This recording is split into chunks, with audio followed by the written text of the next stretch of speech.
ఈ విషయం తెలిసిన నువ్వు ఛత్తీస్గఢ్ లో అట 1వ తారీఖునట 1000 మంది క్రైస్తవులను చంపితే గనక చంపాలి అని పిలుపునిచ్చారు ఒక ధర్మ గురువు. ధర్మ పెదవులు చంపడమే తెలుసు.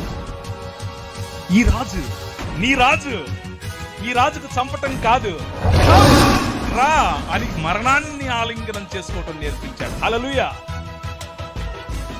ఏం ఆలింగనం చేసుకోవటం నేర్పించాడు? మరణాన్ని ఆలింగనం చేసుకోవటం నేర్పించాడు. ఎందుకో తెలుసా? సొదొమ గొమొర్రా పట్టణాలకు భవిష్యత్తు లేదు, కానీ ఆ రాజ్యంలో అయినా ఈ రాష్ట్రంలో అయినా క్రైస్తవ సమాజానికి భవిష్యత్తు ఉంది. ఏంటా భవిష్యత్తు? పునరుత్థానం. హల్లెలూయా. పునరుత్థానం కలిగి మనం లేవబోతున్నాం. పునరుత్థానం కలిగి మనం లేచినప్పుడు ఈ ప్రపంచం చూడబోతోంది ద కింగ్డమ్ ఆఫ్ గాడ్, దేవుని రాజ్యం. ఇది ప్రకటించడానికి మీ రాజు వచ్చాడు.